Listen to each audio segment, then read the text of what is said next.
রবিবারের শুভ সকাল। তো সবাই মিলে একবার বলো রাধে রাধে। চলো আজকে তোমাদেরকে আমার রজনী সুন্দরীর সাথে আলাপ করিয়ে দিই। আরে এই হলো সেই আমার রজনী সুন্দরী। দেখো কি সুন্দর একটা মনোমুগ্ধকর রূপ নিয়ে দাঁড়িয়ে আছে।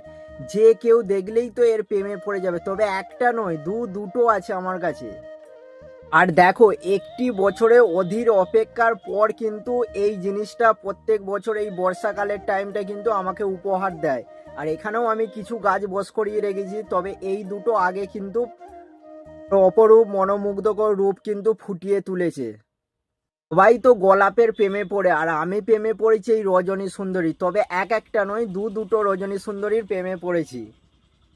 সকাল সকাল জল দিয়ে ওদেরকে একটু স্নান করে দিলাম। আর এখন দেখতেই পাচ্ছ আজকে রবিবারের ওয়েদার, পুরো বৃষ্টি আসার আগের মুহূর্তটা কেমন হয়, জাস্ট অসাধারণ, দেখার মতো। আমার তো এই বৃষ্টি আসার আগের মুহূর্তটা খুব ভালো লাগে। আর তোমাদের কার কার ভালো লাগে তো একটু কমেন্ট করে জানাও প্লিজ।